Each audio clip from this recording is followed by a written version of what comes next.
All right, here it is. Well, hello everyone. I am Emily Francis. We are so excited to come up with this PD today, and I'm here with Jenny Ripley from the Cabarrus County Library. And it's just such an honor to have you here with us and share the resources. I'd like to tell you a little bit about the Greater Cabarrus Reading Association, or GCRA.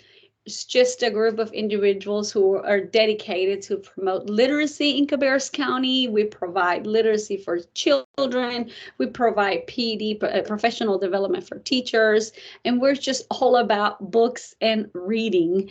And we are here to support you. If you go to our website, just our Wibbly GCRA, you can join. For $25, you can be part of the GCRA and also the North Carolina Reading Association.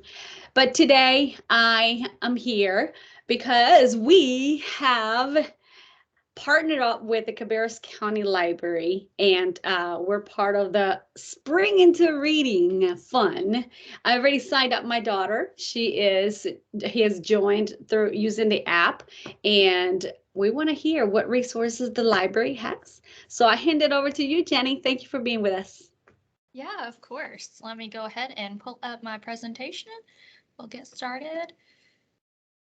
So welcome to our Spring into Reading presentation. I'm Jenny Ripley with the Cabarrus County Public Library, and we're here just to share the resources, talk about some spring books, and some reading tips that you can use with your children at home. So thank you to the Greater Cabarrus Reading Association for having us here, and thank you, Emily, for setting this all up. And if you guys haven't signed up, this is Beanstack. This is our app here that we use for reading, for tracking our reading. And our challenge, Spring into Reading on Beanstack, you just have to read 450 minutes by April 30th. So you have plenty of time. You can jump in anytime before the 30th. Even if you did it all in 1 week, all in one weekend, you can come to the library to pick up a prize that the Greater Cabarrus Reading Association has provided for you. Okay, and we have future challenges coming up too. So in May, we have our Pages for Pantries program on Beanstack, and whichever library branch reads the most minutes, their food pantry will receive $2,500 from the Cabarrus Literacy Council, which is also really great. And it's wonderful that reading can help you grow, and it can also help our community grow at the same time. So today I'm just going to take you through a quick overview of the library, some literacy tips, and there definitely will be some book recommendations. And this is one of the recommendations I have that I'll talk about later, called Maxine and the Greatest Garden Ever by Ruth Spiro. So a little bit about the library. So we focus on educating, enriching, and empowering our community by being that link to the resources and information that exists in Cabarrus County. There's so much that our county has to offer, and we're kind of that one-stop shop where you can figure out where you need to go, where you need to apply for something. And, you know, some of the questions that we get at the library are like, which bus stop is closest to my house? Do you have books about dinosaurs? How do I apply for unemployment? So there's a wide range of questions that people ask our librarians every day to help them get what they need. And what we can also specialize in at the library, of course, is books and all our free online resources. So if you've never been to one of our locations, we have 5 locations right now. First one, we'll start here on the top, is our Concord location. This is our main branch, and you can find that in downtown Concord in the Historic District. We have our Harrisburg location located at the Harrisburg Park. And if you have seen that new splash pad and playground set, it is just beautiful out there. We have our Kannapolis location located right beside Village Park, where they have the train and the carousel. Our Mount Pleasant location is actually going to be getting a facelift and probably a brand new branch just close by. So that's something that's in the works. There'll be a senior center added on as well. And this is our newest location, our Midland location, which is where I work part of the time. You can find me floating around at all the different branches. And our Midland location is located across from the Sunday shop, which is on the corner of 601 and 2427. So lots of great places that you can stop by all over Cabarrus County. And if you haven't heard, we're also expecting to open a branch in the Afton area. So for all of those living in West Cabarrus, there'll be locations just a little bit closer. Now, one of the things you can do when you go to the library is to get a library card. It is totally free, and there's so many resources that you can access with just your card. So kids, you'll need to bring your parents with you if you want to get a library card, and parents will need you to bring your picture ID, which is your driver's license. And if your current address isn't on your ID, you can just bring in like a piece of mail that is like a utility bill, a lease, a bank statement, something that has your name printed on it and your address, if that's not already on your driver's license. So all residents of Cabarrus County can get a card. If you live in Rowan County, you can get a card. And students, teachers, any educator that's at an educational institution within Cabarrus County, if you work at a private school, you qualify for a library card. Or if you're a teacher and you don't live in Cabarrus County, you definitely want to sign up. And you can start that process online at our website, which is listed here on the screen, cabarruscounty.us/library. And you can pick up your card when you go to the library, or you can just stop by with your ID. It's up to you. It's just nice to have options. So what's at the library? Well, obviously we know that there are tons of books. On that picture in the right, that's our Kannapolis library in the children's area. You see just a few of the books that they have. They have tons more. You have great librarians that can help you find books that you're interested in. So if you're having trouble, getting into reading, your librarians are this resource. You can pick their brains. You just tell them what you like, and they can find you a book. It's really awesome. And this is just my crew here at the Midland Library. There's 5 of us here. Another thing we have at the library are cool tablets right here in the orange cases. Those are free that you can check out. They don't require internet access, so it's great for trips to the beach or the mountains when you lose, internet service in some of those spots. So we have tons of these. They're educational learning games, language learning, and just a mix of things. We also have some fun programs. So this was a presentation during our summer reading program, and they're doing a play about Jack and the Beanstalk, space version. We have different crafts. This one is paper roses made out of recycled books. And some of them are painted there. And this is a picture from our Pete the Cat program we had here at our Midland Library, where they played with slime and they had the big buttons that they could put in their slime. We have lots of STEAM crafts that you can do, STEAM programs. So lots of fun stuff and also educational, which I think is a perfect combo. And I'm not going to talk too much about there's just so many resources. I'm not going to dive too deep. But these are just 3 of the resources we have online for reading.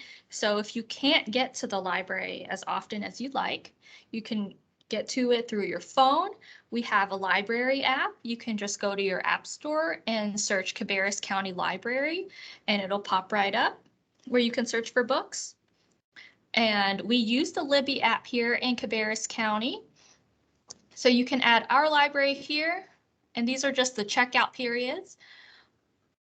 And we also have the NC Kids Digital Library, which is a collection that's paid for by the state library. And there are just loads, tens of thousands of books just for kids and teens. So it really saves us a lot of money that it can be provided by the state. So you will have to add, if you've ever used Libby, you'll have to add both of these as a library on there. We also have Hoopla, and Hoopla is really nice because you never have to wait for a checkout. Those are instant. And right now you get 8 checkouts per month. This is really great when I talk to teachers. You can all read the book at the same time, so you could pick a title for your class to read. It's great for book clubs because you all can check them out at the same time. So it's nice having something that's instant and something that you may have to wait for. I like to line it up really nice where I always have a book coming in. And both of these can be accessed through an app. This is through the Hoopla app, and this is through the Libby app. We also have a few resources that, these are just some of them, that you can use for research in your classrooms, research for your kids. We have a reference resource. Both of these, CREDA Reference and SIRS Discover, are really good for projects. We have a biography resource, and then also test prep for your teens who are maybe getting ready for the SAT, the ACT, GRE, GED. There are a lot of different tests on there, and they come with like a downloadable ebook and practice test. So this is where we start talking about the reading tips. And I will say I've got a lot of this information from Every Child Ready to Read, which I'll tell you about, and my fellow librarians who they do such great work with all of our patrons. So I don't take any credit for this information. But our library system does participate in the Every Child Ready to Read at Your Library Parent Education Initiative. And this is sponsored by the American Libraries Association. And you'll typically hear this program associated with kids ages 0 to 5, but it's really applicable to children of all ages because we are trying to continue to encourage them to keep reading, keep learning. So I feel that all these tips, they can apply to everybody. So they're talking, singing, reading, writing, and playing. And I'll just kind of go through a tip with each. So talking. So talking allows your children to increase their knowledge of words and letter sounds. And not only are they hearing the words you're saying, but they're practicing the words themselves. So getting them to talk, that's really a great thing. In the book I wanted to share is Happy Springtime by Kate McMullen. And I don't know if you can see my camera, but I think you can. I have the book here with me. Let's see, last one. So this book, it goes through the transition from winter to spring. It has really bright colors, as you can already see from the cover, but the illustrations are also really, really beautiful. I don't know if you can see that. But what I liked about this book is that it encourages open-ended questions and interactive, keeping you interactive with the story. So for instance, they can count how many muddy boots are lined up outside the door. They can count how many little ducklings are swimming behind the mama. And you can also ask your children questions like, what kind of sports do you like to play? There's a kid playing baseball here. You can also, to keep the conversation going, ask them what's the weather outside today. We're so fortunate today.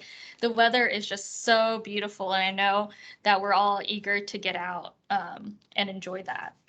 So just take these different opportunities as you're reading through some of these spring books that I'm sharing to point out different things that you can have a conversation with. You can also make a list. make a list of all the things they love about spring, what they don't like about spring. And they could also tell you a story about something that they thought of when they saw in the book. Oh, I saw the kids on the cover trying to catch the butterflies. And let me tell you about a time that I was trying to catch a butterfly.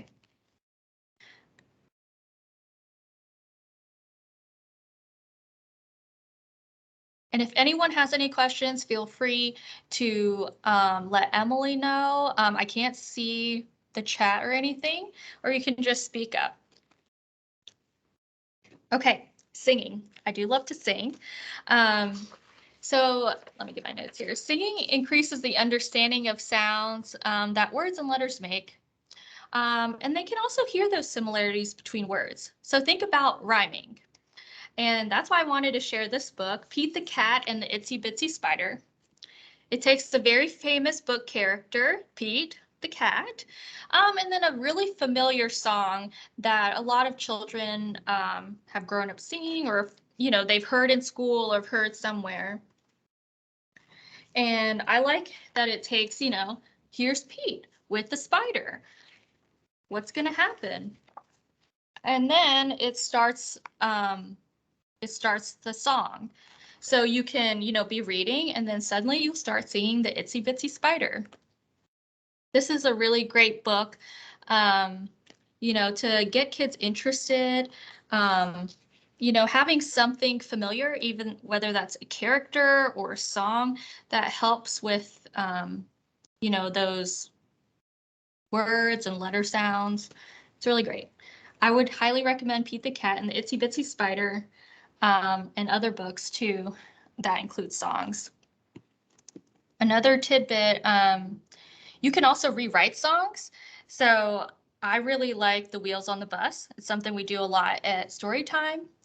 And so you could be talking about clocks, and you can say the hands of a clock go tick tock, or all around, whatever you want. So that helps with remembering stories, and it's fun and creative too. You could read a song or turn a story into a song. And I enjoy playing piano, and I've always loved music, so I feel like the natural sing-songy of it's a thing for me. I'm good at it. I like it. Okay. Of course, we have reading, super, super important. And reading with your child it's a positive interaction, and therefore it associates reading, developing vocabulary, reading comprehension as a good thing, something they enjoy. And it's a really cherished moment. I loved reading with my family growing up and even now, and those positive associations are with me even today. I love thinking about, bedtime stories and reading chapter books with my mom. So I wanted to share Yasmin the gardener. What I like about Yasmin is that one, I love diverse characters, and two, Yasmin goes on lots of adventures, and her story is fairly simple and straightforward. So one tip you could do is trying stories on different levels, trying different books on different levels. So I would recommend, if you have a child who is just about finished with beginning readers, like on that level 3 or 4 beginning reader, Yasmin is a great transition into chapter books. So there's not too many words on the page where they feel overwhelmed, but there's still a lot of, components that lend itself to getting excited about chapter books.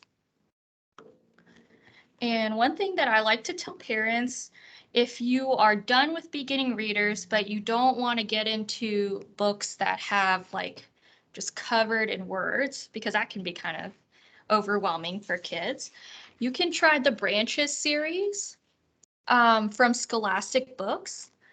And these are just 2 of the books that I wanted to share. And what's really nice that they're recommended for like 1st through 3rd grade, so early elementary, or just anyone who's struggling to get into reading or enjoying chapter books because it could be overwhelming. On our library catalog, you can search branches books, and that's like tree branches. And then these books will come up. So they have a good mix of illustrations, but more, paragraphs. And some of them are kind of in a comic format. This is Press Start by Thomas Flintham. And I think it's almost a graphic novel. It pretty much is, but not exactly. So 3 tips with reading: give your child a choice, let them pick out some of the books, try books on different levels. If they feel uncomfortable, bring it a level down. If they're ready for a challenge, bring them a level up. You can also listen to a story too on audiobook or online. Okay. So writing. It's a great way to practice your spelling and handwriting, and it also increases the understanding of the purpose and meaning of words. And it can also help with reading other people's writing, because you can't always do that. It's not easy. So some tips: tell us what you think. You can have your child write a letter to their librarian and tell them what they liked about a library program, or what they like about the books they're reading, what kind of books they want to see in the library. You can check out a story that inspires you. If you're reading a biography, perhaps, about Rosa Parks, you read that inspiring story and have your child write about a time they felt brave, or, write about what they thought was really great about Rosa Parks. Another fun thing you can try is a wordless book. So in our catalog, you can also search wordless books, and a list of those will come up. And I'm recommending A Ball for Daisy by Chris Rashka. And it's kind of like, without giving them a reading prompt, they can kind of just look at the picture and write their own story about what's happening. What is happening with Daisy? What's happening with the ball? Is Daisy happy or is Daisy sad? So they could do this over and over, and I'm sure the story would change every time. It's a great way to practice your writing.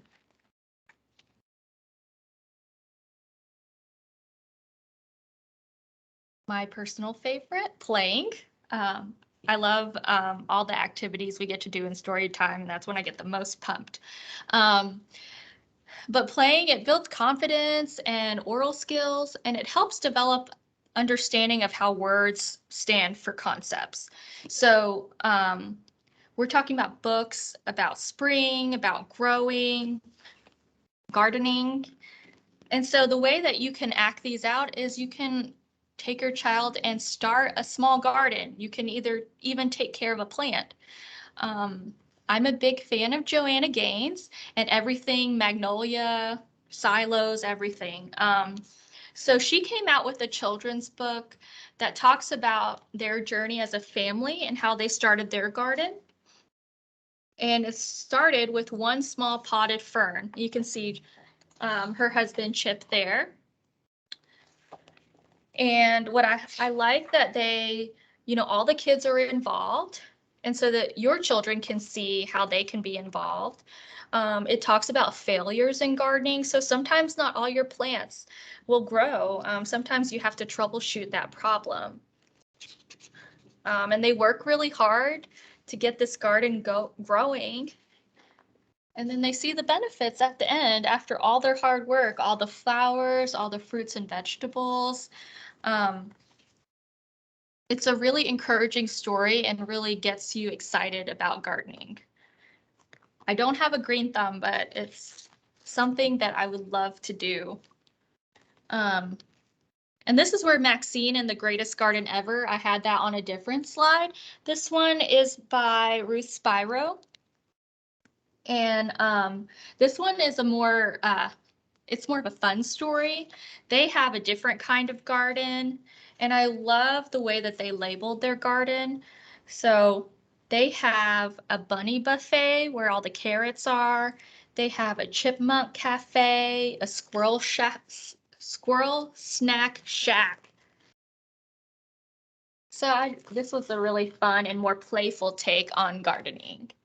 And they go through also the same steps of like, how are we going to build this garden? What are the steps we need to do? What do we need to consider? And they even have like music playing in their garden for all of the animal friends. It's a very sweet story. The last book I wanted to mention, the storybook, is called Be a Tree by Maria Gianferrari. This book gives me very like relaxing vibes. It's a work of poetry, but it's really great for movement. So kind of acting out the story in a way. And I'll just read you a little bit here. So it just starts off, be a tree, stand tall, stretch your branches to the sun. So after reading this, you and your child can stand up and stretch.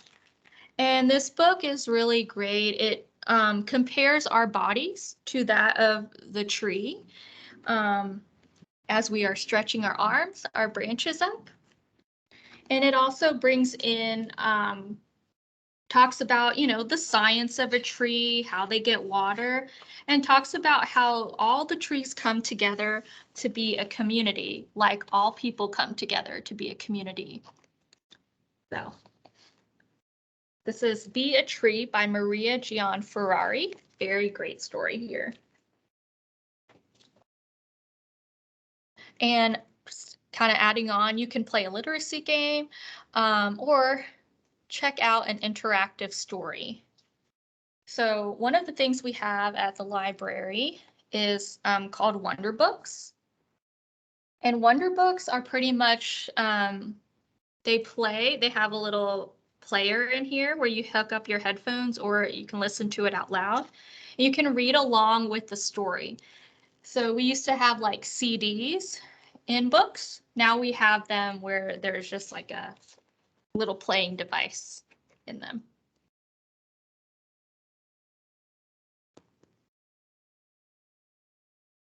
Okay, I didn't want to leave our middle schoolers out, so I have 3 books here. Shine by J.J. Grabenstein, Tight by Tori Maldonado, and Starfish by Lisa Phipps. And so these are books, you know, talking about accepting yourself, finding who you want to be. You know, part of growing is not only a physical thing, but it's a mental thing. You know, there's so much that goes into those middle school years. So a lot of these all of these main characters, they're asking themselves that question, who do I want to be? You know, what do I want to do? What is it? How am I going to fit in? So Shine is one that's a little bit more humorous, more funny. The other 2 are a little bit more serious. Starfish is a work of poetry. So that I think is a fast read and great for those who want something a little bit different. And here's my contact information. I know I shared so much information. There was so much I was trying to squeeze in this presentation.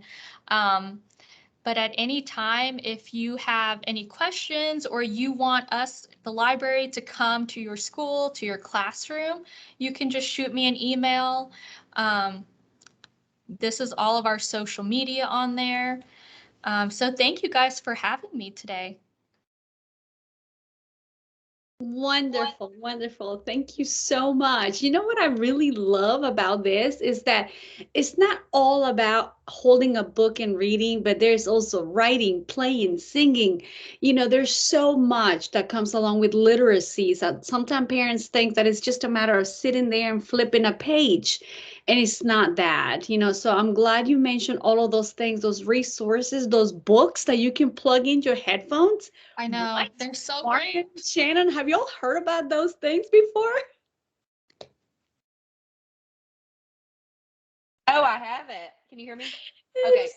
And then I loved how you talked about that, all the different ways to tie in literacy, because, you know, the singing, the playing, the repetition, just the talking and communication is for parents to know.